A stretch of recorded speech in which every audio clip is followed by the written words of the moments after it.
Hey, Damashe, what do you keep your voiceover at? What do you try to keep your voiceover at? I'm like 35%. I don't really have a setting. It kind of depends on how I'm hearing voiceover in the first place. Like right now, it's down at 10%. Yeah, it just depends. But if I'm on the laptop and no headphones and it's quiet in the house, it might be at 50. If I'm in the laptop and I'm on the laptop and there's kids running around, it might be at 100. But generally, if I got on headphones, I'm probably around 30, 40, no more than 50% most times. Okay. I'm at 35 right now. But certain interfaces bring audio in, like if I'm connected to the sound devices, like I generally have voiceover turn like way down to like 10, 15%. Speaking of which, sound devices. So, well, not really anything about sound devices, but recording up there. So look, I'm currently in an internal debate, and I don't know what I'm going to do, because AT&T fiber is scheduled to be put there, but it's not there yet. And we don't have a timeline. We don't have like, they should be done by this date. Like we have nothing like that. There's no even guesstimation from anybody. So there's that. Comcast, which just on the face of it being Comcast is horrible. Like their service sucks, they're unreliable, and they're always out to get you. So I could go with Comcast to get a gig. And they say it's a gig symmetrical, but again, it's Comcast. They could be lying to you. There's something I should say here. No disrespect to any Comcast workers that may be listeners, because it's not you. Like the Comcast people I talk to most times are pretty decent folks. It's just the company culture is the problem. It's kind of like not everybody that works for Meta is a bad person. I'm pretty sure I actually know somebody that works at Meta. But the overall general practices of the company, you have no control over that, right? You just work here. So anyway, for a symmetrical gig, internet is going to be $150 a month. Holy shoot. Was that your response? Because I just paid my bill, and before I enabled auto pay, it was $60 a month for a gig down by a gig up, and with auto pay, it's $50 a month. So in my house, I'm paying $60 a month for AT&T symmetrical fiber at a gigabit. And it doesn't automatically go out when it rains hard, or any, weird stuff like that. I don't really have outages. The few times I have had outages, there's actually been an issue that created an outage. It wasn't just, the weather's bad, so, things don't work so well. Yeah, it ain't none of that. Business internet for AT&T, if I'm not mistaken, is going to be a little bit more expensive, probably closer to $100 a month. I think with a few discounts like auto pay or whatever, it knocks it down to like 90. But they're talking 150, which is ridiculous.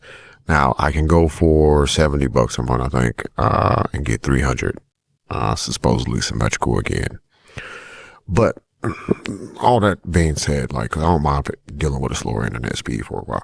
The issue is you got to sign a contract, and you're signing a 1-year contract. And if you don't sign a contract to get the discounted rate, then it's significantly higher. So this lady just told me that a gig normally is $270 a month. Oh, yeah. See, this is a show where we're really going to try not to curse a lot.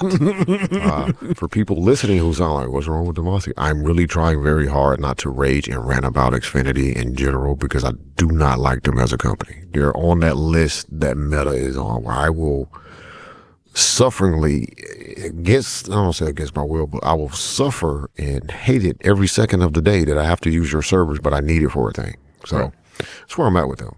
Anyway, so it's your contract. If I cancel service before the year is up, I've been told that for each month that is still remaining of that year, I owe them $35. So the example I was given is, if you cancel in month 9, then you will have to pay us $105, because it'd be 35 times 3, because you will have 3 months left.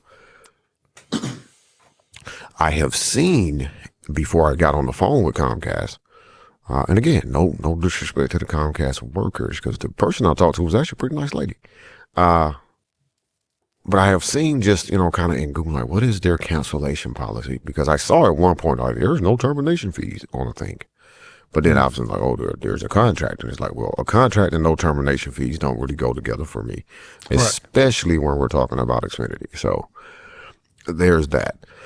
But I have seen people say like, well, when I canceled my service, or when I terminated my service, I was outside of the window of, a penalty for the termination, but they still charged me a fee. And it was like this much money. It was like $500 or this was $325. And it's like, wait, what?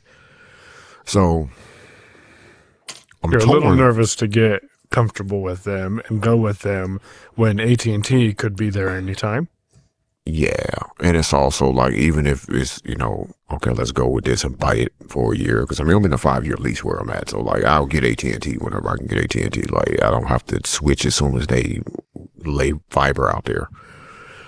The problem is, am I going to end up in a situation where I need to send my contract before I sign it through ChatGPT, Claude, Grok, and also run it past a lawyer just to make sure that like, okay, well, my 12 months is up and I'm like, all right, get your stuff back. I'm done. Oh, well, sir, you owe us blah, blah, blah. Cause listen, I ain't got we ain't doing that. Well, 5.6 is out now. I haven't played it at all with it. It might be worth just getting that contract sent to you and running it through. The worst is when you're on the phone with them. They're like, we need you to sign this right now. It's like, no, I need to review it for a few minutes, please. There's no signing anything right now. We don't do that. And pressure tactics don't work on me. I mean, I'm a salesman too. And I don't use those sort of tactics, but I know how people attempt to apply those to you. I mean, I've done it to people. It's like, listen, you better buy this lava speaker right now because we ain't got number 2 left. So you come back tomorrow, it ain't going to be here. I'm telling you. But I wasn't lying. Right. Came back tomorrow. Nope, we sold out. We got to get it shipped to you now. Oh, dang, you wasn't playing. No, I wasn't playing. Yeah, so I'm a little torn. Like, I need internet up there. It's holding back several things from being done that need to be done. But at the same time, like, it's Comcast, man. Like, I don't know. I really ain't comfortable with dealing with them. I mean, I'm still pushing back and I just refuse to pay it. And, being transparent to people. Yeah, there's a bill sitting out there that I have no intention whatsoever of paying. They can let it fall off in 7 years or 2 to 4 years, however many more years I got. Because, Michael remember this, and some listeners might remember this because I think we talked about it. When we first moved out to this house, getting internet out here was difficult.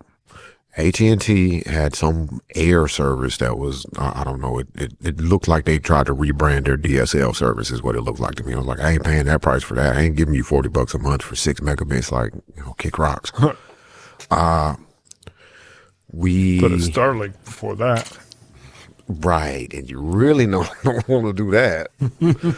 I mean, that's also a potential option. I'll get to that in a second. But so I ended up going with Spectrum here at the house for a little while. But before I got Spectrum working, I tried Comcast because they already had cable apparently laid, and Spectrum did not have cable out to this particular address yet. So I tried Comcast. It never worked. Like, when I say it never worked, like, not that, it was crap. Like, it never connected to their system. Like, their modem never connected to their stuff. And it was their box. Because I wasn't going to go buy a cable modem because I'm like, well, fiber's coming. Right. So I ain't buying a modem that I'm going to end up trashing or something. Or trying to sell on eBay for $20. Like, we're not doing that. So I'll use their equipment because, I'm just going to throw my router behind it anyway. I don't care about their crap. But it never connected. I went into their store and gave it back to them when I canceled the service within the 30 days that I was able to cancel the service without any penalties. 30 day, no money, no questions asked, money back guarantee or whatever it says, right? Yeah. Something along them lines, but you got 30 days to try the service Try out. it for 30 days. Yeah. So I take the modem back. First I cancel the service and I'll take the modem back to their store because they didn't send me a, prepaid shipping label or whatever. I was like, well, screw it, there's a store here. I'll just go by there and take it back. Yeah. Now, the only mistake that I made in this process was I am pretty certain I scanned the receipt that I got from the store, but I didn't rename it. I didn't move it anywhere. I don't know where it is. I really got to spend some time searching for it. I have been getting pestered to hell about I owe them $122. I'm like, I owe you nothing. First the call was like, oh, well, you had service and you didn't pay your bill. I was like, I canceled before 30 days. Look at when the service started. Look at when I canceled it. Right. So first they were trying to hit me for more than what they say I owe them now, because they was like, oh, you had a bill and you had a partial bill for the partial month and then a full month's bill. I was like, no, I ain't. No. Look at the date. Yeah. And so got that taken care of with Comcast. But then they send my apparent supposed modem payment that I owe them for their equipment because I didn't bring it back to them or whatever. They don't have it. Sent that to collections. So I'm getting calls from collections people. I'm getting text messages from, collections people are texting people. When did they start doing this, man? Like, the last time I had something in collections, there was no texting of anything. They just called you. Now they sending text messages. I was like, man, what are we doing? I'm waiting on my WhatsApp to pop in one day. Be like, we can help you get this resolved right now. Get on your Mastodon. Get connected to you there.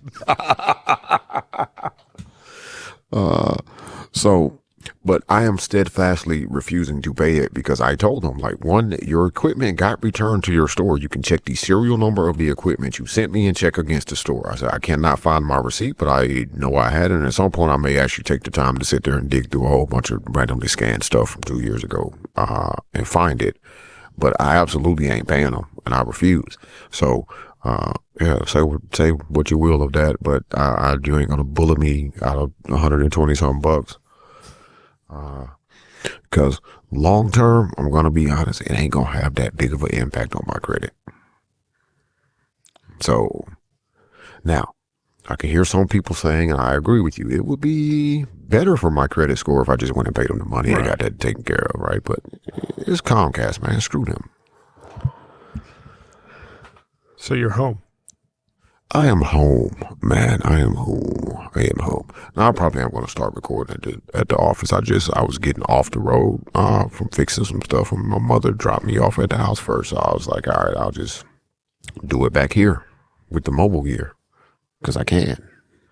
But I'm probably just going to start tethering at least for the little while to do the show so I can record on a good mic and actually keep my brain in the space of, hey, don't forget you need to actually treat this office so that it doesn't sound so echoey because it's annoying and reverby and it sucks and it's really reverby. So I don't know, maybe people want me to stay at home until I solve that problem. If I were listening, I would want me to stay at home. It works. Alphonic works magic. Just say it. That also was an admission to everybody. I did not listen to a show to see what it sounded like in the office after Mike ran it through Alphonic. So, yeah, that's a thing too. And I thought about that one day and I was like, crap, I don't remember which episode it was now because I've done a bunch of them at the house. So, anyhow. But what's going on with you, man? Besides not checking out 5.6, which apparently the world is doing. You gotta get in on that. Oh, ChatGPT, yeah. Yeah. Well, Damashe, I need to admit something to you and all the listeners. And we talked about being transparent, but I haven't been being transparent with you. Did you know that I need some help with my website for my interior design business? Yeah. So a thing that we apparently have been keeping secret is that we're running a interior design company is what us two blind guys are doing. We're doing interior design. Sorry, we never disclosed this to any of you because there may have been potential business opportunities, but we just want to kind of keep it on the low. But we've been sniffed out. Yeah. We have gotten an email at feedback@technicallyworking.show about helping us with our website for this interior design company. Yeah. So I have a new marketing plan for our podcast. I went to a website, and you and the Tip Jar supporters are familiar with it. But this week, Mike and Damashe dive into Earshot Build 99. They talk about WWDC and ask the big question. When is AI going to take over your phone? Spoiler. And then it leaves off with a question. And I'm going to get AI to do it because he can read better. Or if you go back and look at TW166, TW165, they've all got those little snippets and they all start with a question at some point, or, that cliffhanger. And Mallory was reading them to me because she was looking at it. Because I straight up asked her, I said, why don't you listen to our show? And she just kind of laughed at me. And then I had to go look at these posts. And as she was reading them, I'm like, man, we need to get some AI or something to read those in a dramatic voice and then post them on TikTok or something. I asked her, I said, what would you do if you heard just that snippet? And hey, we've got 167, so we could experiment with it and see how it goes. Huh. Okay. So, do you know where I got these from? No. You haven't worked on it in a little while. And there's a reason it starts with 167. Oh, you got them from the staging site. Yeah. Yeah. Yes, I need to get back to my staging site. It's been irritating the back of my brain. I need you to for pull about the 3 weeks. new episodes in so I can do this. Oh. Yeah, it's been irritating my brain for the past. But you see, like, there's a couple of episodes that for some weird reason don't have the show notes attached when you click on them. Like, it's like I don't know. I'm gonna Maybe set those Fable. were ones that I was too lazy and didn't put show notes in. I'm gonna set Fable on it though before we lose access to it. You better do it this weekend. That's what I'm gonna do because it'll be gone Sunday, I think.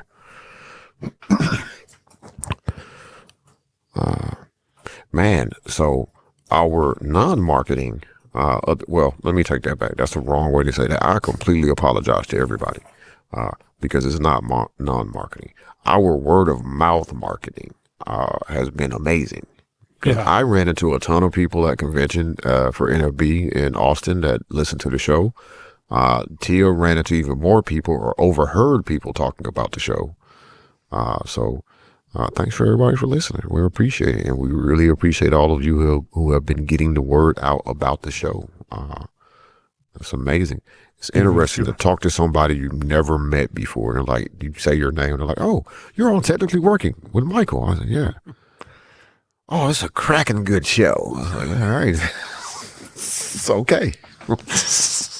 Have you had a chance to play with any of the newer stuff? So I got my glasses that we talked about 2 weeks ago, I think, week ago. I pulled them out, and the case was bigger than my Ray-Ban case, so I should have expected that. It had a button on the back of it, but the case felt very familiar. I have not pulled the glasses out, though, but what I will say was my very first comment was, it has Braille, because there was Braille on top of the glasses case inside of the box that I opened up. And yes, there's a QR code, it looks like, to scan to get more information, and I believe to download the app, and that information is Brailled as well. And it's little, but I did get to read on my own without someone else reading it to me, Made in China.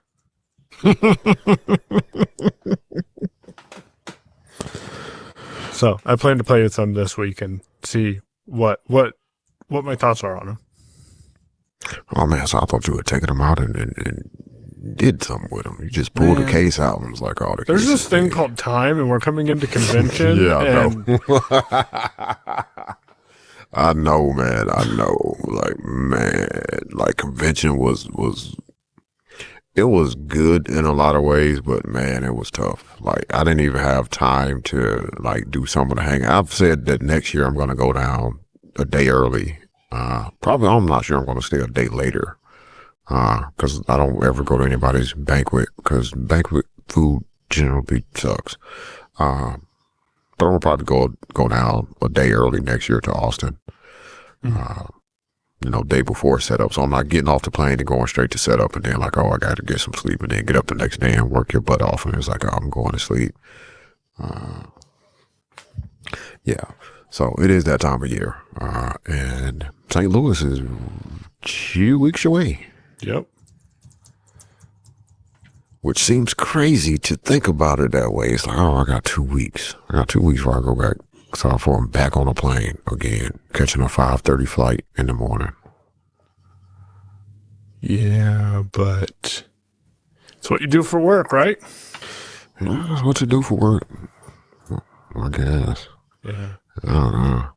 But yeah, so interested to see what your thoughts are on the glasses. There were quite a few people. Of course, Meta was at NFB. But quite a few people using the Meta glasses, lots of questions about the Meta glasses, thoughts on the Meta glasses. Because AT&T sells them, right? Yeah, we're selling a couple of pairs specifically. We don't have the entire lineup, but we are selling the Gen 2, and we just picked a couple of options to start with, just to kind of see how they were going to move, and to, get a handle on, like, okay, are people really looking for this style and we didn't buy that style? Should we maybe look at getting that style versus these that we got? So we have the clear lenses with the matte black frames, and then the glossy black frames with the I think they're transitional green lenses, but I could be wrong about that. But they're just the Meta Ray-Ban, the kind of routine ones. I know there's an actual name for them, and that's terrible. I can't think of it right now. But it's not the Skylers or anything like that. And we definitely don't have these new ones with is it Kylie Jenner, Molly Jenner, somebody? I don't know. Kylie. Yep. Whatever. I only know that because that's my niece's name. Not Kylie Jenner, but Kylie. Oh, so your niece is Kylie Jenner, and you're talking to me on a podcast, dude? What are you doing? Go get a job as her audio guy or something, man. She'd pay you a whole lot better. So what are you doing? Oh, man, I don't like the new ChatGPT. Well, I don't like ChatGPT right now. So they have completely borked their app on iOS. Like, it's not unusable, but man, is it irritating. Yeah. No headings. I'm going to go back over to Claude. That's pretty much where I think I'm going to stick at, honestly. I have GPT because I do use it for some work stuff and like that. That keeps me from burning down my Claude tokens. Because there was that point in time a couple of months ago where it's like, you run a couple of things in Claude on the web, and then you open up Claude Code, and 20 minutes in, it's like, all right, you're out of usage until such and such a time. It's like, wait, what? I was like, all right, buddy, you're just going to hang out and just be a coding agent now, because I don't have time to ask you random questions or have you do, deep research, because it's going to burn up all my tokens. I need all the tokens I can get. No. I did get to put hands on the, oh man, what is it called? Is it the Orbit Speak? Which one is the book player? Like the little book player. That's the Orbit player. Ah, okay. Well, the one for $2.99. Yeah. Yeah, that's the Orbit player. Yeah, so I got to put hands on that this week, or this past week. Just nice, small, compact, very responsive. Yeah, that was my response when I played with it at CSUN. It was very responsive, and I'm like, I could almost see myself using this, and I almost bought one. I just haven't yet. And it now has Bard. So yes, well, as of the 15th. Yeah, so we're gonna probably start selling them because it'll have Bard. Good. Let me know when you guys start selling them. I told our friend, I said, man, look. One thing is, if we don't have Bard, we're going to get 70,000 calls. 10,000 from the same person. Well, does it have Bard? No. Well, why? I don't know. Is it going to get? I don't know. 2 weeks later. Any word on when it's getting Bard? No. Right. And I was like, you can't tell me, so I can't tell them. And even if you tell me, I probably can't tell them. So we just want to avoid those headaches, man.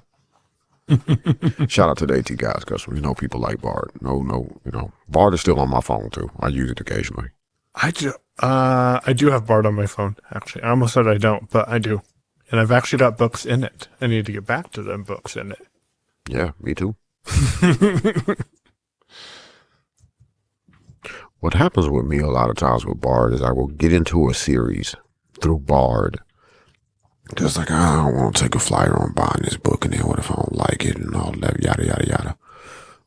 I'm like, oh, this is a really good series. Let me go see if there's audiobook, Audible or really graphic audio versions of the books.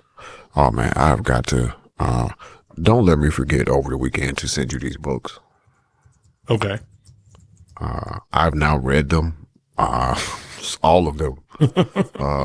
They are good, dude. Like it is absolutely, like, I personally didn't have to pay. I think I may have used Audible credit for one or two of them, but yeah, Yeah, like they're really good, dude. Like I was like, man, book 7 is awesome. With audio, with a whole range of people, like, oh man, it's great. Your kid even grows up, like whoever's, voicing the kids, like they actually grow up over time as they do in the book. So like, they come in sounding like they're 12 and then, by the end it's like, this guy, this is a grown ass young man right here. But that's well thought out, done content and not just halfway put together. Yeah, because I've heard some full cast audio presentations that were just very poorly put together. I hate when they do the walk where like somebody's supposed to be pacing and you can tell they just have somebody going. They're just looping just like the 5 steps and they're just looping the 5. It's like, no. Like, and they don't even move the panning in some instances. Nothing. And It's like, please fix that. Like, oh, it drives me crazy. It pulls me right out of the book is what it does. It's like, I'm just going to go back to the single narrator. It's probably cheaper. Well, I don't know. Audible. The books, so I don't pay any more. Like if you go to graphicaudio.net, like you're not paying really any more for the book than you would on Audible. Sometimes you get a better deal than you would, if you were paying the actual cash price that you would pay as an Audible, buying the book from Audible. You're not really spending more money. Gotcha. In some cases, you can save some money because you can buy the whole series at a big discount. I think I did that for a series for tier where I bought like whatever they had out at that particular point as a set. Graphicaudio.net also offers some different audio files. Now you can pay more money if you want like FLAC. You want the highest quality audio of this book that you can possibly get that you can probably play nowhere. Except VLC.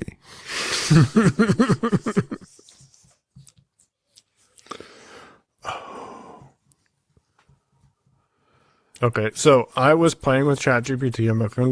I almost went and paid for it. So I downgraded my ChatGPT. Will remind me to come back to that.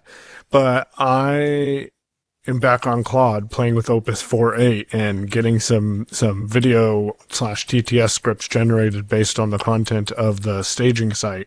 And I feel like I probably said this when I switched from ChatGPT to Claude. I just prefer the UI to Claude over ChatGPT. I do wish that more sites would use Shift Escape to drop me back into the edit field, but that's just, it's not accessible, if that makes sense. Yeah. Claude, ChatGPT does have some niceties with some shortcuts that don't work in Claude on the web. And it's like I'm like you, like I lament the fact that I can't hit Shift Escape to go back to the edit field. Like I would like that. I should tell Claude I should make that happen. Maybe I can use Tamper Monkey and get that to actually work. Although then Anthropic will probably come after me for tampering with their site or something. I don't know how that works. There was a thing I was supposed to come back to. You just reminded me of it. So I mentioned Starlink might be an option. We're going back to the internet conversation, people. This is why we don't do chapter C. Now we would be back to the internet chapter. So US Mobile is now offering Starlink as an optional thing, like through them. So you're paying for it through them or whatever. And it seems like they have fairly decent deals. I'm still looking at probably more money than I want to spend a month for internet, based off the plans that they say are available at my location. However, it is not completely off the table, especially after having a conversation with Comcast today. Like, it's not off the table as a temporary thing, especially if I don't have any termination fees to deal with. If it's like sign up for it, use it, and then when I get what I want, I can be like, all right, I'm canceling this, send your equipment back, and we're all good. Also, if I don't have to go stick something on the roof, like, because I don't really feel like trying to do that. I think I'm going to use Claude to be my marketing assistant. It's pretty good, actually. So, you seem surprised by this. I'm not surprised by this. Now, if it was a year ago, I would be surprised by this, because a year ago this time, Claude was kind of terrible. It was still better or very good at coding compared to a lot of other models. But for a lot of general stuff like ChatGPT seem to have the more conversational, I can help you generate a newsletter or create some text for this thing, and then you edit it a little bit so it doesn't look so AI-ish and it actually says what you want to say. And Claude was a little worse at that. I feel like Claude has actually gotten better at a lot of the more general tasks or non-coding tasks. I think that might even be a better way to put it. Like, it seems they've gotten a lot better at those sorts of things. 'Cause I use Claude. I mean, I was using Claude quite a bit to do a bunch of research. Like, hey, I'm looking at this product, or I'm looking at this, prototype, and I want to find the best, version of this thing, or I'm looking for something that does this, and just, let Claude churn away at it and come back with a nice report and tell me why it liked this one and what was the downsides of that one. And I used to only use GPT for that kind of stuff. Right. I dropped from $100 down to $20 again with Claude.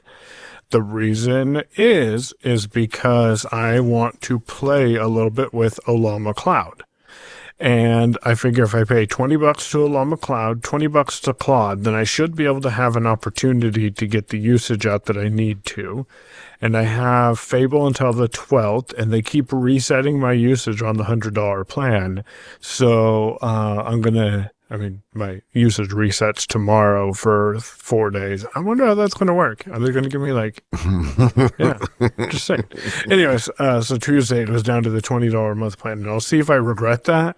But there are people telling me that the Ollama Cloud has a lot of different models you can just tap into for $20 a month and then use those as you need to. So that's the plan.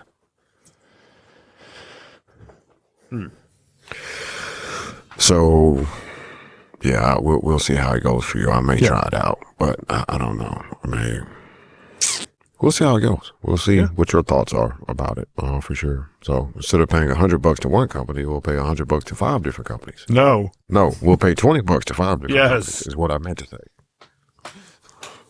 Not 100 to 5 different companies. No, not doing that. Unless you go to technicallyworking.show and hit that support us link and become a tip jar subscriber, and that can maybe help us get there. If you want us to try them for you. It's always impressive to run into someone that listens to the show. It is. And we appreciate it. The people that you encounter, from a very wide variety of backgrounds and careers that listen to the show. And I don't know if any of them are interior designers. I don't know, but maybe that's a business we should get into. AI cannot design your interior for you. So, could. Oh, we have 2 emails about this. Did you see this? You can't tell people that it can, because that's what we're going to use to do their interior design. Cut it out, man. No, I did not. I think I did see a follow-up email about it. Yeah. I don't. So, yeah, they're serious. They're really, really serious. Oh, I can't move my laptop. Okay, cool.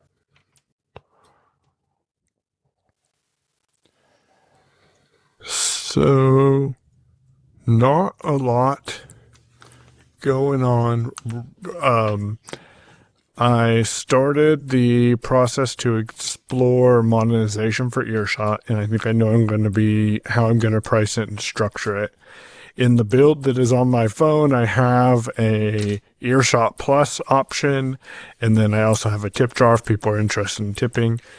But that's not in test flight right now because I have some other Apple setup to do. So next time I'll know what to do. I shouldn't have to do this next time, but if someone has questions, I'll know what to do next time, which is helpful. I got to go set up all the products. And after signing the tax forms and setting up the bank account information. And then there's a form to fill out to get the 15% cut versus the 30% cut. So I want to get all of that done before you have to get the payment or the products into App Store Connect or ASC before you can add testing checkout flows to your app. And so I got to get those added and created. And in order for me to go live with it, I think I can not do the tax paperwork and not do the bank account information. They just won't collect payment until all that's done, is my understanding. So I just have to finish that up and then have a couple of things that people have brought up. But my goal is App Store soon-ish to see how that goes. And maybe I'll be like, I don't want to do this anymore and move on with my life. I don't know. It's been a learning experience. Oh, man, you got some compliments from people on Earshot, too, once they knew I was me. And they were like, oh, yeah, you do technically working. And one guy was like, oh, man, the work that Michael's doing with the Earshot podcast, like, man, it is amazing. Blah, blah, blah. I mean, I don't mean blah, blah, blah. Like, I didn't hear what they were saying, but like, I don't remember all the words they said, but they said a lot of things and they were very excited about it and very happy with, how it's progressing. So yeah, I had a couple of conversations like that too as well. So Earshot is, definitely out there. Actually, and Mike didn't tell any of us this listeners. So, I'm going to tell everybody that didn't know this, cause I didn't know this until I listened to a random episode of, not Daily Tech News. Be great if we make it on Daily Tech News. Double Tap? Yeah, Double Tap. Thank you. And they were talking about useful products that have been vibe coded or partially vibe coded or whatever. And like Earshot was, one of the first things they talked about. I was like, oh, Mike didn't tell me you got a shout out on Double Tap. Like, that would have been cool. I mean, it's just Steven and Sean. There's nothing special about them. Yeah, I mean, apparently, they're special enough not to respond to my messages in WhatsApp is all I'm saying. I know. So Steven, Sean, or how about everyone at mention, I don't know what Steven's Mastodon is, but at mention him and ask him if he's going to respond to Damashe's text message. Usernames will be a lot easier on WhatsApp. Yeah, did you reserve your username? Yeah. Did you? Of course I did, man. Like I did it before I told you because I was like, oh, let me go see if I have this. Oh, I do have this. Let me get my username. Then I texted you and I texted JJ, I think. And JJ was like, he didn't see it yet. And I was like, oh, well, I don't know. Maybe it's not there yet for everybody. Double Tap is coming back on Monday. Yeah, I kind of didn't know they was gone. Yeah, I only knew because a friend told me. I was telling some people today on Discord, I'm like, it's interesting. You create the app you want for podcasts, and by the time you want to go listen to podcasts, you want nothing to do with podcasts. So that's how it's been lately. But it'll settle down. It'll settle down eventually. Yeah, you should listen to last week's. Nope, it was this week's. This week's Connected. Okay, was particularly good and entertaining. That's always a good one for a little entertainment, and technically working is good for entertainment too. Yeah, sometimes. Yeah, sometimes. So we still have not heard back from anyone. So I'm assuming either A, we don't have any listeners, which Damashe debunked over this past week, or B, no one lives in the St. Louis area. There's no good barbecue in St. Louis. Yep. So, Yep. Guess we'll try for some seafood or something. Fried chicken, maybe. I'm not getting seafood in St. Louis. I'll stay home and get seafood. This is an interesting thing for people who've never lived close to water. It's like they don't think it's strange to buy lobster in the middle of the country. And I'm like, why? Like, how long did it take to get here? No. Now, if I'm in Savannah, Georgia, oh, yeah, we getting seafood all day. If I'm 200, 300 miles from the nearest ocean, like, no. I'm good. Like, you do you. You probably do you. not. Yeah. Good barbecue in Texas, though. Good. I went to a restaurant. I'm going to shout out two restaurants, actually. So anybody that is in Austin or visits Austin for any reason, a couple of places. Cooper's barbecue place is really good. And they had beef ribs, so I was very happy. and it had a lot of meat on it. I was very happy. If I could have got away with going to buy one and taking it on the plane, I would have did it. So they were very good. There's also a taco place not too far from where Cooper's is called Taco Deli. Taco Deli, yes. Yeah, that place was delicious. Like, I had lunch there with JJ and Tia, and then me and Tia had breakfast there the morning we left. So one of the eggs and the steak and all of that was excellent, and I'm gonna say it was wrapped in a tortilla shell. So I mean, is that a burrito? I don't know. They insist on saying it's a taco, but I don't know. But the mashed potatoes were the thing. Like, they have some really good mashed potatoes. Like, they're some, like, extraordinarily good mashed potatoes, to the point I was like, man, I wish I could get that recipe kind of mashed potatoes. Like, they were excellent. You can ask ChatGPT for it. You don't think that you want mashed potatoes, with your eggs and your burrito for breakfast, but you want theirs in your burrito for breakfast. Probably right about everybody else's, but you want theirs. It was excellent. All right. If I ever go, I'll have to visit to find out. Yeah. Awesome food there. I finally have tried Detroit style pizza.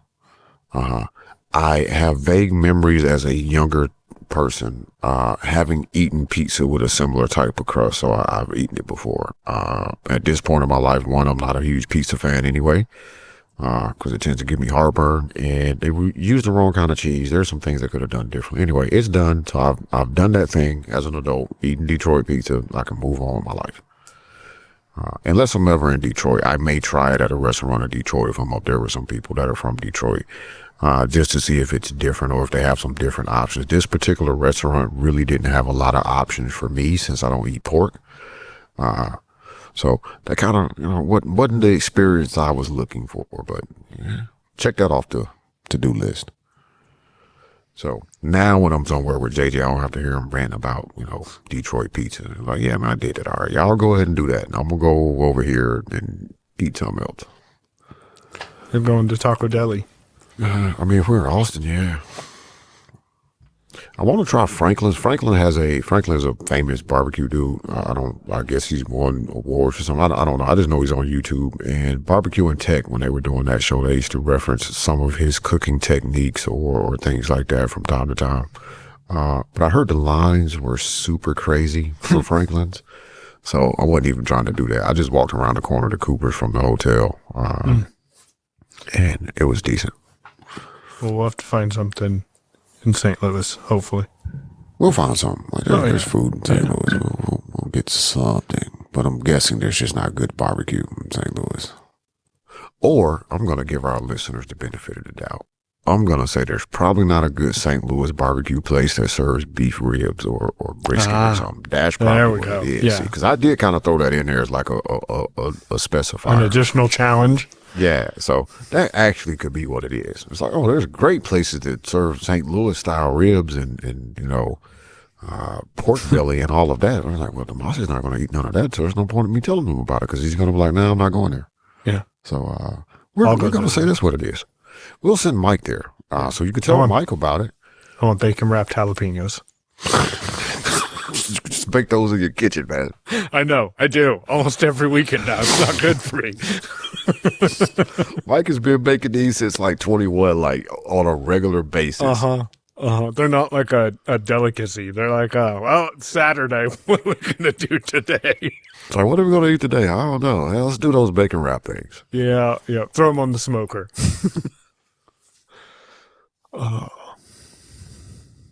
But the JW Marriott did an interesting thing, and I wonder, and if you were at the convention, reach out and let me know if you actually knew about this, because I didn't know about it till where I was going. But when you would walk in the entrance of the hotel, there was a projector on the ceiling that was flashing an NFB sign on the floor. I was like, that's cool. That's pretty clever. It's like, wow, they kind of did the thing. Because then people who are not at the convention will be like, what's that? Right. Yeah. It's like, man, that's, it was cycle between the NFB sign and then sometimes it would show the JW Marriott Which you would expect, right? It's just the hotel, but it's like, oh, they do it. It'll be up there like you got to pay them more to get your. I was gonna say, how much money did they spend in order for them to be like, oh yeah, we're gonna put you guys in the projector rotation now? Yeah. It's like, oh my goodness. And if they didn't spend a lot of money, what do you do in Marriott? Just saying. I mean, listen, I just want my Bonvoy status to go up. That's all I'm saying. So if anybody's got any, shortcuts or back doors or, Claude. underground moves, I hadn't asked Claude. I did ask ChatGPT. I was like, well, I'm going to research the legal. No, what is it? The recommended. That's not the right word either. But basically, that's what it's saying. The suggested ways to get. Yeah, like the This is the right way to do it. Well, this is what the company would like you to do it. Yeah, it was those kind of words is what it said. And I was like, I mean, I was open to some possibly, unsanctioned ways of getting my points up if it worked. A shady website where I can get a little bit more points, I just, I like having lounge access. It's pretty nice. Free coffee. I like free coffee. Well, which means I did not spend money. Bad free coffee. Yeah, so it wasn't bad. It's not the best coffee in the world, but it's not the worst coffee you can get either. Good. And it was free. Was it in your room? No, it wasn't. I mean, it had that too, but no, I didn't use that. I just went to the lounge and got coffee. There you go. For me, and this is because I know some people love certain things at Starbucks, but for me, it wasn't dramatically different from going to Starbucks, except it didn't cost me $6 for the cup of coffee. Right. Otherwise, Starbucks honestly might be slightly better, but not enough better for me to go downstairs to the Starbucks to get it. I'd rather just take the free coffee at that point. It wasn't that hard. You remember when you could get like a fancy coffee for $6? Now it's just a black coffee for $6. Right. The coffee I drink, which is whatever the dark roast is. I remember when that was like $1, maybe two, maybe like $2. $2. Like for the big cup, it was like $2 and some change. Yeah. Oh. I did try a latte. Did you? Yeah, because it was free. So I was like, I'll try that and see how. It's not bad. I can deal with that. Yeah. I don't know if I've had a latte. Is that the one where they don't put a lot in there? No, latte is where you have milk and some cream mixed in there. Okay. So I didn't have to add any sugar to that one. Yeah. I might try one. That might become my default for places if I'm sending people to get the coffee, because oftentimes I'll tell them like get this many sugars. And I'm like, oh crap, you either got a bigger cup than I thought, or their coffee is kicking harder than I thought. I'm like, I need a couple extra sugars, but it's too late. Yeah. So now just tell them, get me a latte. Let's get me a latte. That sounds fancy. I mean, Starbucks people, man, like, geez, some of the stuff JJ's asked for. I'm like, what the hell? What? Is that even a thing? It's 3 paragraphs long. You're like, for a what? And you go in there, you tell the Starbucks person at the counter, they're like, oh, okay, you want this with it? And I was like, oh, I guess this is a thing. I never heard of this. What is this? Yeah, for you, sir? Oh, let me get a dark roast. Right. 6 sugars. Is that all? The most boring coffee order in the world. It's like, you go to a fancy restaurant and they got all the different kind of liquors and wines in the world you can drink. You're like, I just want a Sprite. And they're like, we might have to send somebody to the store to get that. The other day when we were in Vegas, we went to a restaurant. We had wine and then coffee after wine. And I'm like, I've read about this. I've never been this before. It was different. How did you feel? Fancy. Very, very fancy. But it was a good experience. Is this a new thing that you want to continue to do? Absolutely or just like, not. Okay. Yeah. I haven't. I've had drinks like and then coffee at the end. I think I didn't take the coffee though, because I'm like, I just had like 2 drinks. Like, what the hell am I gonna do with this coffee, man? I need to get down. I'm like, no.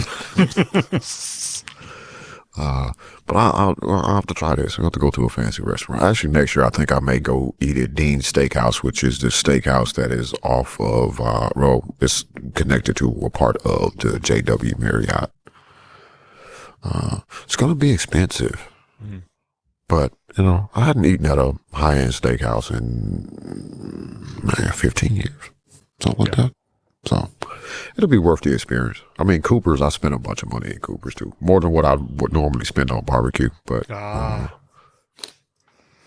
it was delicious. I will say for people, if you're going to Austin, Cooper's, for me, at least my perspective of it, one, the food was really good, so I didn't mind the money that I ended up spending there.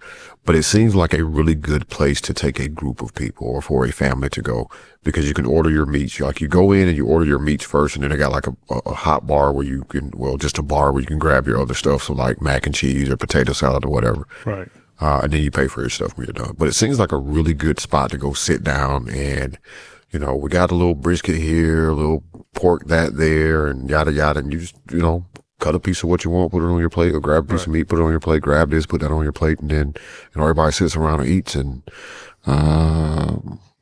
seems like a good place to be. Nice. Never been there. I did not take a Waymo.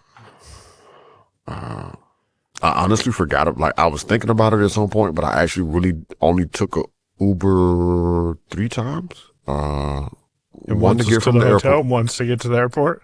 Yep, and then once to go to and from the Detroit pizza place. Okay. What did you learn about Uber this weekend, though? This last weekend? Uber Plus annual premium purchase for Marriott. Oh, okay, yeah. So if you are a Marriott Bonvoy member and you're also an Uber One subscriber, if you pay for your Uber One annually, that and then connect your Marriott Bonvoy account to your Uber account, that automatically gets you silver status. And then you're earning points every time you take an Uber or do Uber Eats. Yep. And it works for both of them. So I'm going to do it. This podcast is not sponsored by Marriott, but if they'd like to sponsor us, feedback it is not sponsored by technicallyworking.show. Exactly. Like, seriously. If you work for Marriott, tell them that they need to talk to us.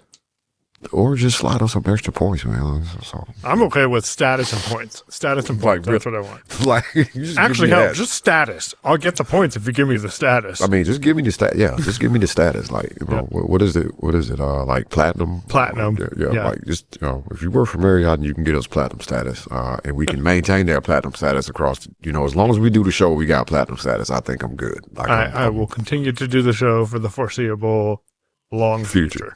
Yes. Like, they don't even need to throw us any money. Just give us platinum status, and like, we're good. I will be happy with that. But until then, technically working that show and click on that support us link. Are we telling people that you might come to Austin next year, or are we going to wait until you actually for sure know you're going to do it? Because I mean, it's a year away, so like, I would wait till we know for sure. Yeah. Okay. I thought about it as I was asking the question, like, well, actually, it kind of doesn't make sense to tell people, yeah, next year I'm going to Austin. Like, dude, we don't know. The AI apocalypse may have come for us by next year, and there'll be no convention for anyone. So we're all out running on hamster wheels to keep the computer going. So this week, ACB is across all 10 streams. If you're interested in listening to the hybrid or the virtual portion of the convention, you can do so. acbmedia.org. Tomorrow, as of when we're recording, I will be adding the calendar to the website, and then that information should populate to the 2026 conferencing convention button in the ACB Link app. Cool beans. Yep, there's a lot of stuff going on. I think like 80 streamed over the next couple of weeks. A lot going on. There's some RSVA stuff I need to look into also. That's happening. Meeting Sunday? Yeah, no, I heard. I did not make it to the vendor meeting or merchants meeting this year at NFB. Hopefully I'll make it next year. I think I'll be able to organize things in such a way that logistically I'll be able to leave for a couple of hours and it won't be a major problem. But we shall see. That is next year. We got to get through the rest of this year. Yeah. I keep thinking next year's 28, but it's only 27. No, 27, man. 27. See, what's going to start really screwing with people's years, because I heard somebody else say, it's like, since iOS is going to the numbers, they start thinking they're in the year that the number is. Yeah. And if you're on beta, like we are, like now you're already thinking about 28 because you're on iOS 27, which should be out in 27, right? Like that it's kind of one of the dumber things they did, honestly. I mean, they absolutely should have got the numbers in line at some point, some kind of way. Like that's the thing they should have done. But I'm not sure picking the year and then doing the car thing, because, most cars don't come out until like November, October for the next year, and everybody ain't getting the 27. Like, let's just be clear about this. Everybody's not driving the 2027 just because they're on the lot. Like, that's not a thing. Out. So they're out. They're not. They're out. Doesn't mean they're being bought. So it to me at least, it was not the smartest strategy to name it that way. But what do I know? I mean, I once said that they would, come out and say, "Hey, here's the brains of all of our operating systems. We're going to call it Core OS." And that ain't happening either. So whatever. I honestly feel like that there is somebody connected to Apple that has listened to us on the podcast, and they heard that back then, and they're like, "Hey, we're not going to do that thing." It'll make it seem like this random little podcast has insider knowledge. Has inside information, and like we can't allow that to happen. Yeah. Little do they know, they gave us insider information by not naming it Core OS. Because if you look at what they're doing, like, okay, sure, it's not okay, fine. You don't got to name it what I said. Or it's like I'm like Mark Gurman. Like, remember when he leaked out, they were going to call the I think the health app was going to be called something different. I think he had a different name for what they were going to rename books. And they changed the name of the health app. He leaked this in like May or something. And at WWDC that year, when they announced the health app, they called it something different. He's like, well, they just changed the name. It's still the same app I described. It's like, somebody got on with that crack marketing team and was like, listen, we can't do this. Like, these guys just leaked all our stuff. Like, we got to at least throw him off his game a little bit. So we're going to do this thing. We're going to call it health. We're not going to call it Apple Medical or whatever the hell he said they was going to call it. We're almost at 40,000 listens. Really? Yeah. It seems like we just hit 30. I know. I think AI is listening a lot. Yeah. 39,881. Yeah, screw a bunch of AIs. But thanks to our real listeners, because I'm pretty sure we also have people who are like me. They're still using 2 podcast apps, and they open Earshot and download a show, and then they open whatever the other podcast app is, and they end up downloading the show. So, So that explains the 2,000 plus last week. What did you do? I did a thing. I didn't expect it to work, and it didn't quite work, but it almost worked. That's actually how I found the episode where they were talking about Earshot on Double Tap. I asked Siri, find the episode of Double Tap Podcast where Steven and Sean talked about a app that Sean was building for the Keychron keyboard. Oh. And I was like, that's not going to work. I came back and they said, the episode you're looking for where they talked about this app was titled, and whatever that show was titled, like community projects that are useful or something like that, and something else, like whatever the show was. So anyway, I went and found it in the feed and started listening to it, and that's how I heard the Earshot shout out. And didn't make it through the entire episode, so I don't know if they mentioned Sean's tool, but it definitely did not come up in the first part of that show where they were talking about vibe coded tools. Steven did announce the item switcher, the NVDA item chooser, or whatever it's called for Windows, and that it was on GitHub in that show. But it was interesting that it at least got most of the way there. Like maybe that was in the episode later after they did the interview with the people from Soundscape. I think it was, because they're bringing Soundscape to Android was a big announcement, and Double Tap helped because they used, I don't know where they got the money from. Anyway, they got money and they used it to help pay for Soundscape to be on Android. Advertising money. Yeah, because they don't have a membership, so I don't have to listen to their ads. Yeah.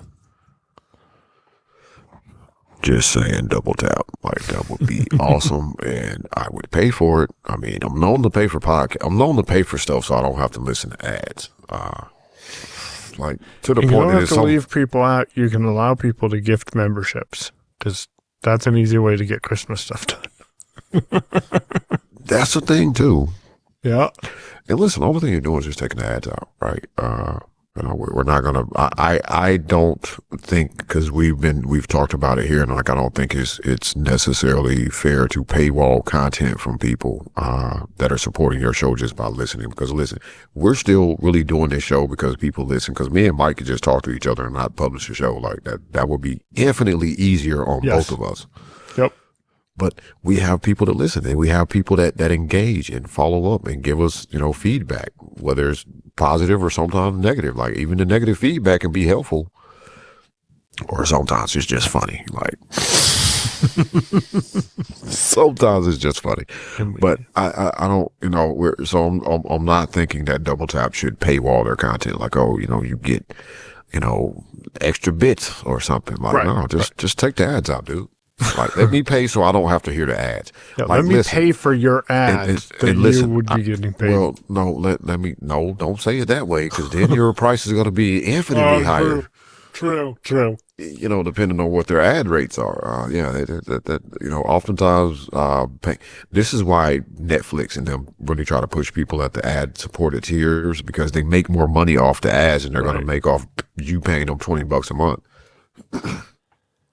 And listen, I'm just going to put it out there. People is going to make people upset. It's going to feel like I'm trying to be elitist. I'm not. I'm just putting out a plea to Stephen. I would honestly listen more if I didn't have to fast forward through ads. So if you just want to hook your boy up with an ad-free feed, like, I'll just PayPal you some cash. Like, it'd be okay. Apple Pay. No, you don't have Apple Pay cash over there. No. PayPal.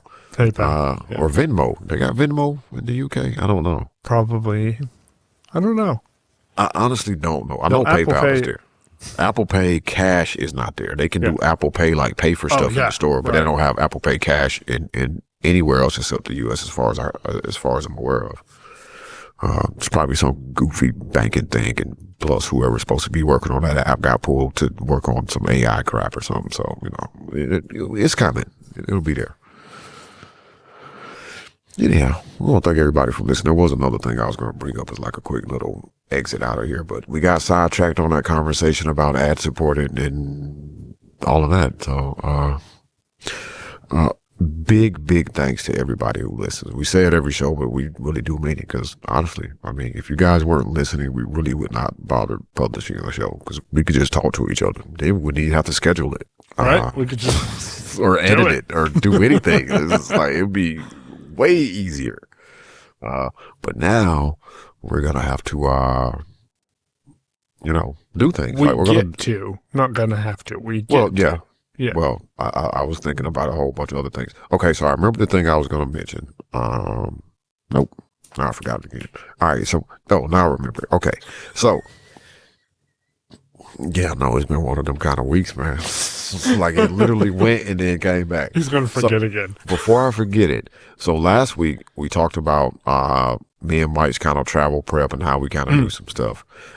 I was not smart enough when there was an opportunity for me to have brought down like a recorder or something to get some interviews with people, but I will follow up with those people. Most of them are going to be at ACB anyway, so I'm going to try to do it there. Me and Mike are going to record a show at ACB, I think. It's not going to be live streamed because we didn't get anybody. Well, nobody signed up for the, $150 tip jar. Now, if someone does sign up for the $150 tip jar, I'll figure out a live stream. We'll figure out a live stream. We'll make it work if somebody does it. And listen, you don't even have to do it every month. You can just do it one time. But that'll get us to do a live. I mean, listen, there'll be a quick. We can, we'll bully somebody into letting us use one of the ACB streams, for an hour. Like, we'll make it happen at ACB. But I want to hear from our listeners who do a good deal of traveling, especially. What are some tips that you have for traveling, whether it's packing tips or navigating, new spaces?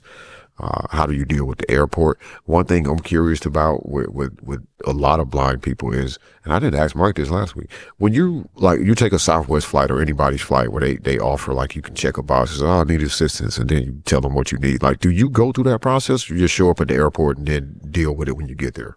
It 50-50. If it's very easy or straightforward or on the booking page, I'll check the box and see what I need. If I have to go fill out another form, I'm just going to show up and be like, hey, I'm here. I need some help. Fair. I can see that. Fair. Okay. So it's about the same for me. Like if it's right there and I'm not in a super hurry, like I'll do it. But if it's going to be a lot of effort to figure it out, like, whatever, I'll just show up. And I've been trying to use Aira more in airports. And the problem that I run into is by the time Aira can get orientated and set up and us on the way, we've got a person coming by. And I don't want to rudely say, I'm sorry, I got my, well, I guess that's not rude, but I don't want to say, I'm sorry, I got my phone. And then Aira be like, our connection's bad. And then I'm like, how do I find someone to help me again? Wait, hey, come back. I'm sorry, the internet I was went kidding. So, although I heard a story from someone who they had an hour and a half layover. By the time their flight actually landed, that had shortened to 45 minutes. And they were told to wait for someone to come and help them. And they're like, no, what's the gate? And the person said C-17. And what gate are we in right now? C-9. And the person's like, I'll make it on my own. Like, they just called someone on WhatsApp, got some sighted assistance. And by the time they got connected, they were able to see the gate C-17. So. Yeah, I've done that too. In one instance, and it was for the same reason. My flight was delayed that was coming in, and like it went from me supposed to sitting around the airport for an hour or so to like 20 minutes before they start boarding. And I was like, we wait right here. We'll get somebody for you. I'm like, man, screw that. I'm out of here, dude, because I'm ready to go home. Yep. There's something about it that is very strange. Like I didn't have necessarily any particular excitement. I did plan to do a lot more than I was able to do in Austin, which is one reason I'm thinking of going down early next year. I might stay past the banquet. I might stay that night of banquet and then fly out that following morning, although that puts me in the mix with everybody, so I'm not sure I want to do that. But I'm always ready to get home. Like when I get to the airport and it's time to fly back home, it's like, I just can't get here fast enough. Like I just want to get to my house. Like, sit on my porch and put my feet up or something. Like, I had fun. It's been fun, but I want my home back. I want my bed. Like, shout out to Athir. Oh, yes. Hello, Athir. We will see you. Yeah, we will. I won't see Athir a bunch. Apparently, he's coming to Birmingham to do a thing for with a group too. So, wow. Yeah, and everybody at NFB knows Michael. It's just so strange. That's weird. It is. Somebody was very upset that you were not at the table. I paid him to do that. Okay. Well, anyhow. But thanks everybody for listening. Share your travel tips, if you got them. Going back to the Aira thing real quick, somebody told me that they had an experience where they were going through the airport with Aira, and then they got to a section where there was no connectivity, and it just dropped, and like they were just stuck. And like that's the thing that kind of makes me somewhat hesitate to do it. To be like, I'm going to start from the door and go all the way through security and get to my gate. If you make me have to try to do it, I'm gonna make it work. Like, because I ain't missing my flight because I'm stuck waiting on somebody to come, and then I'm gonna have to have a 5-minute discussion about why I really don't need a wheelchair. Now, this is where Sean Welker's service can be a benefit, because you can let him know, hey, I'm traveling through this airport. Here's what time I should land. And he should already or here's what time I should get dropped off. And at that point, he'll already have the layout of the airport, and you should be able to just get out and go. And I think that could be worth trying. Good point. And I actually mean to schedule a meeting with Sean next week, provided that he's available. Sean, that sponsor is $150. I did see Sean at our convention. Yeah, so he stopped by the table briefly. Too. So yeah, maybe I should get to hang out with him at ACB. He's like, man, thanks for standing me up in Vegas. It's like, man, listen. Things happen, man. Yeah. But and listen, I will probably talk to Sean about maybe sponsoring the show, because we will share Mike has talked about Sean's service before, visual access, right? Visualize access. There we go. So yeah, maybe a sponsorship. Another Doug referral. In the mix. Really? Yep, that's how I learned about him. Was Doug. Doug referred him to me when he was working for Mavi. Yeah, because I called and got orientated to the Soundcraft Signature 12 MTK with Sean's team. Oh, cool beans. We had a banner made, and JJ used their services to help design the banner from. He got it from, what is that place you always see the commercials for? $9.99 to get you business cards. Oh, Vistaprint. Yes, that's it. Yep. That's it. We are not sponsored by them. We are not sponsored by them. Go find someone to do your business cards in Braille. Yeah. Shout out Braille to Smith. Braille Smith. Yep. She should sponsor the show too. I think we've just thrown out like several different company names, places to go check out. Appreciate everyone. We do. Hey, we thank everybody, man, and we spread the love. So anyway, we appreciate everybody for listening. Thank you. Thanks to everybody who, came up and spoke. Thanks to all of you who were in group conversations, sitting around different locations at the hotel and were overheard talking about the show. We appreciate you too. You have to come to the exhibit hall and say, it's okay. I get it. I'm not the nicest person in the world. If Mike would have been there, they probably would have. That's why they wanted me. It's like, I don't know about talking to him without Mike around. So, listen, I understand. Sometimes I don't want to talk to me either. But come by, ACB. Do you know the booth number off the top of your head? I do not know the booth number. Just off the top of my head. Go tell people you need AT ties. They'll be findable. Pretty findable. You'll find us. I was about to say it'd be easy to find us, but I forgot we will not have a Pippi there yelling. And I ain't yelling, but you'll find us. No, you'll just look for the busy. And I'll let people know next week what the booth number is. For sure. I could probably go look it up right quick, but we got to get out of here because I got to eat something. Thanks again for everybody for listening. Tell a friend about the show. Send us feedback at technicallyworking.show. Shout out to our tip jar supporters. Hello, subscriber number 1. You can follow us on Mastodon. He is Payon, Payon, at dragonscave.space. I'm Damashe, Damashe, at technically.social. Our sleeping bot is TW at technically.social, and you can use the hashtag technicallyworking. And a quick aside, I didn't get any notifications on Mastodon, so therefore I didn't look at Mastodon really while I was at convention. So if somebody did actually try to reach out for a meetup, I do apologize. Come to St. Louis. But I generally get a notification because when I ended up randomly in some conversation that JJ mentioned me in, I got a notification. So I was like, notifications still work. Anyhow. We'll see you guys in St. Louis if you're coming. And if you're not coming, join, I think registration is over. Yeah, it is. But you can listen on media to some of the stuff. There you go.